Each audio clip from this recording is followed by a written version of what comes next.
Hello, welcome to the Basketball Soapbox. I'm your host, Daniel Daly. Thank you for joining me on this one. Thank you for all the support. Don't forget to like, comment, and subscribe. Thank you for joining me on episode 56, where I'll be taking a look at the latest in Philadelphia, the Philadelphia 76ers and their situations that's going on with James Harden, in particular, Joel Embiid, kind of opening the door to a departure from Philadelphia with recent comments. But I want to start off with James Harden here. Um, Looking at his trade request a couple weeks ago, about 2-3 weeks ago, right now, and just the bizarre.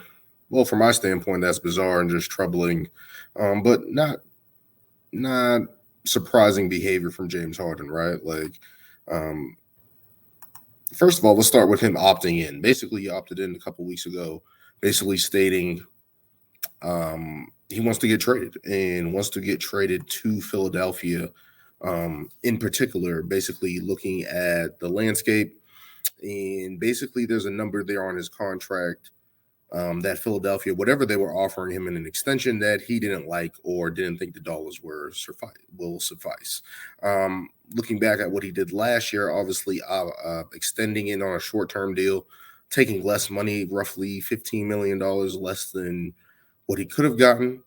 Um, Taking that deal, it helped the team have flexibility to bring in PJ Tucker and Daniel House, usually from the formerly from the Houston Rockets, his running mates when he was there, especially with Daryl Moyer, who is the GM now, who is the GM of the Philadelphia 76ers. So looking at that standpoint of that and seeing what James Harden did on that end, that's admirable, right? Like you taking a pay cut for the team to improve and get better. But let's not get fooled here by what James Harden was doing with that short-term extension, especially with the player option, was to basically get a bigger deal on the back end of the deal, which is fine because athletes do that all the time. And he was like, no one talks about the pay cuts that I had and stuff like that of that nature, which is interesting because it's like when you usually see players do that, like Tom Brady or Tim Duncan comes to mind, guys of that nature, they don't usually brag about how they did that for the team. Obviously, you're doing that to put yourselves in a better position to win. So to look at James Harden from that standpoint and do that, it's like, okay, whatever. But that's just the nature of the business. You know what you were doing. Everybody know what you were doing. The opt out there was there to basically re up, get more money, get in a longer extension that you were thinking about, and to not get it, I can understand it from Philadelphia's standpoint when we look into his playoff history and what he's done. Let's look at his first 4 games against the Celtics. He was masterful in game 1 and game 4. I believe he had 46 in game 1. In game 4, he had 42 points.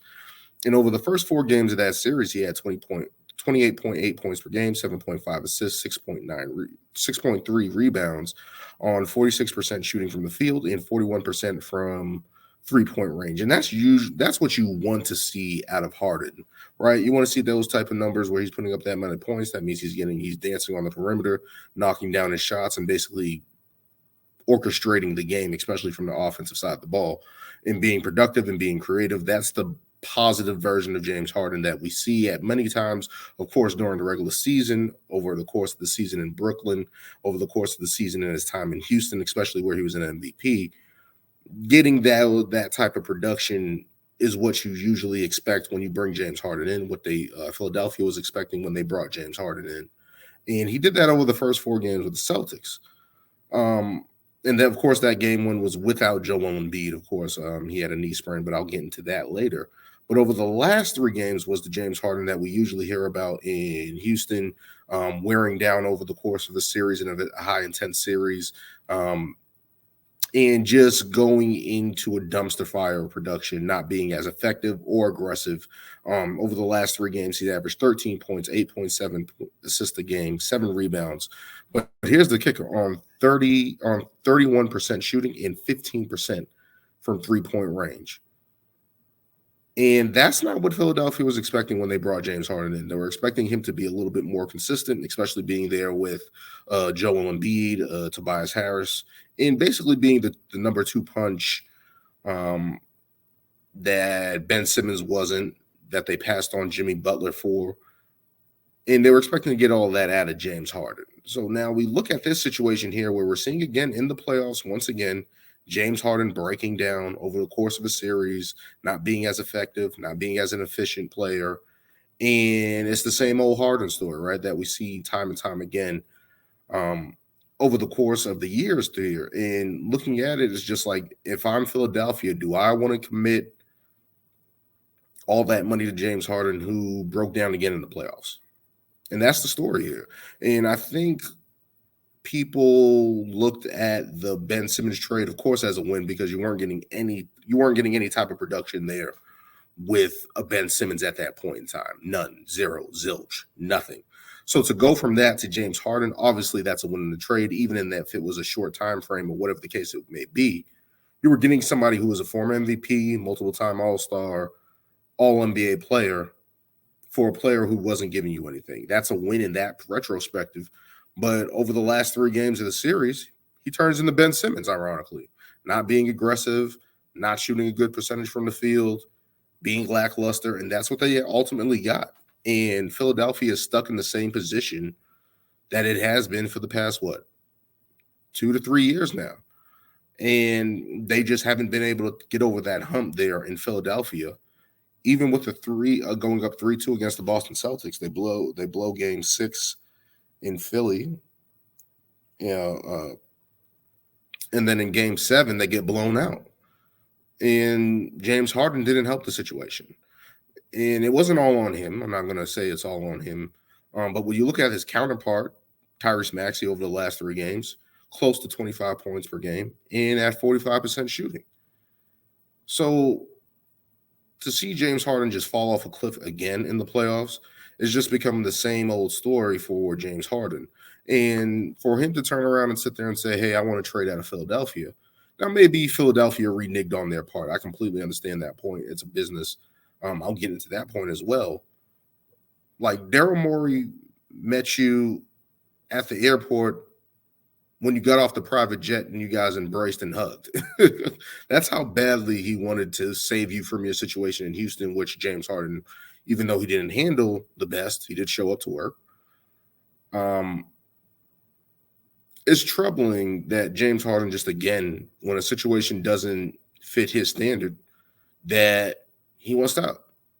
And he's done this every time. Like, we've seen it in Houston. We've seen it in Brooklyn. And now we're seeing it in Philadelphia. And it's like, when is that going to end? And now let's not act like we don't think James Harden is going to be able to find suitors or anything like that. Right now, they're saying the trade market is none right now because Philadelphia is not willing to engage, and they're willing to wait until they get the best deal for them. Of course, Darren Moore did that with Ben Simmons, and it worked out.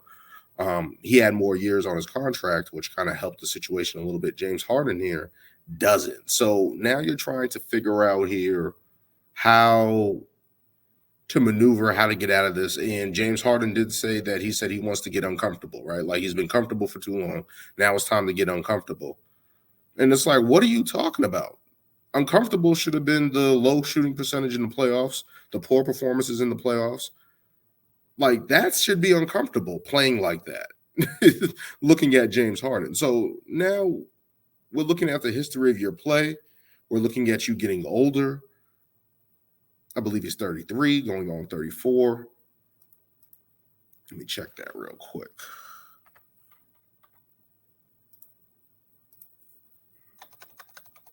Give me 1 second. Yeah, James Harden is 33 years old, going on 34, and he wants a max contract extension. Like, with your declining play in the playoffs every year, with your injury history building up over the course of the years, I don't see you getting that big-time contract. Now, I'm not saying that a team wouldn't pay you that, because James Harden is better than most players in the NBA. Most players are going to take a chance on him, just like we saw with Kyrie Irving. He just signed for $26 million, 120 guaranteed with only $6 million in incentives. Like, players are still going to get paid. That's just the NBA, especially when you're able to put the ball in the basket like a Kyrie Irving and James Harden are. But just the decline over the past couple of years, and then, of course, last year we look at the 2022 playoffs. You average 18 points per game, 8.6 assists, 5.7 rebounds, shooting 40%. And then in the 2023 playoffs, you get a little better, 20.3 points per game, 8.3 assists, 6.2 rebounds, but you're shooting 39% from the field. So we're not seeing that productivity that we see in the playoff in the regular season from James Harden, which he was an all NBA caliber player on the verge of being an all-star. All these things that we've seen from James Harden during the regular season. And it's kind of like, to me, like, no insult, of course, he's a Hall of Famer who I want to mention. It's kind of like a Peyton Manning or kind of like I want to say Karl Malone type of career where you're putting up all these numbers in the regular season and then you get into the playoffs and you kind of stumble there and is not as efficient, not as effective, and not really helping your team win in the long run. And to not have Philly even get to Eastern Conference Finals since 2001, you were brought in to do that, and you're having the same effect as a Ben Simmons. So when you look at what Philadelphia did with Ben Simmons, that whole fiasco, you look at what happened with letting Jimmy Butler go, who got along with Joel Embiid and everything was like, and you see what Jimmy Butler's doing with the Miami Heat. Those are big losses for Philadelphia. Those are big losses for the Sixers. Those are big losses for the Sixers fans, where you've had Jimmy Butler in the past, who now you see what he's doing in Miami. You bring in James Harden, who stumbled in Houston, got to a couple Western Conference Finals, goes to Brooklyn, gets injured, gets hurt 1 year, and then instantly wants out. Comes to your team, gets to the second round. Of course, there's some injuries to Joel Embiid. The team is fading around him. You're facing a tough Miami Heat team. Understandable. But this year, even when you guys had Joel Embiid miss one game in the Eastern Conference semifinals, you get up 3-2 and you blow a 3-2 lead. Like, I don't know at that point what James Harden is expecting. I don't know where this is going to go. But just looking at the optics of it, looking at the way of his play, I don't really see how James Harden has leverage here, especially with him opting in. I think that was the big mistake that James Harden made, because it was similar to Dwight Howard in 2012 when I believe he said he wanted to go to the Nets, and he could have went there. They could have did a sign and trade or whatever the case may be, but he opted in. And now that he had to stay with the Orlando Magic, and he said he changed his mind and wanted to stay in Orlando and all that stuff, and then he ended up going to the Lakers. But when you look at what James Harden did, who's a little bit more in his career, a little bit more savvy, you think would be a little bit smarter in these situations, he gave up all leverage by opting in.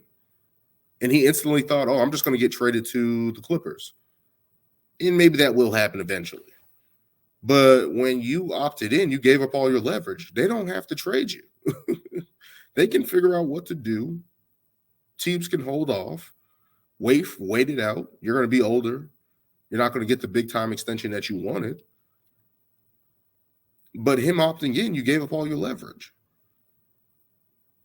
And that's the thing where I'm like, why not just try to orchestrate with a team as a free agent?